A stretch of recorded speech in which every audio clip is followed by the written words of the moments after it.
Martin Luther and the New Gospel. My beloved brother, my beloved sister, draw near and listen. I want to tell you a story of courage, of truth, and of renewal. Long ago, there was a man named Martin Luther. He lived in a time when the church had wrapped my father's love in chains of fear and payment. Men were told they must buy their forgiveness, as if my father's mercy could ever be sold with coins. Their souls were held captive by guilt and superstition. But Luther's heart was stirred. He could no longer accept a religion that burdened rather than freed. So he lifted his voice and declared, "The just shall live by faith." Romans 1:17. He proclaimed that God's grace is given, not earned. He opened the scriptures in the language of the people so they could see with their own eyes that my Father is a God of mercy. This was a beginning, a reformation.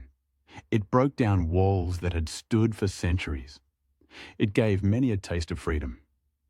And yet, beloved, I tell you this, it was only the beginning. For true salvation is more than believing or being declared righteous. Salvation is the transformation of your soul. It is the new birth. Do you remember my words to Nicodemus, "You must be born again," John 3:7.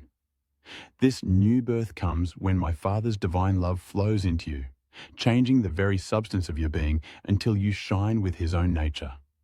Luther pointed to faith. I now point you to love, my Father's love, poured out freely into every longing heart. Faith opens the door, but love transforms the soul. In Luther's time, people were freed from the tyranny of the church's control. In your time, I call you to be freed from the tyranny of false doctrines that still paint my Father as wrathful, vengeful, or needing blood. Listen closely. My Father does not demand sacrifice. He is not waiting with anger. God is love, 1 John 4:8, and it is his joy to pour that love into you until you are made new. Do you see the connection, beloved? Luther lit the torch of renewal, and now I invite you to carry it further, to step into the fullness of what I taught when I walked the earth. The kingdom of God is not found in fear, nor in ritual, but in this new birth of the soul.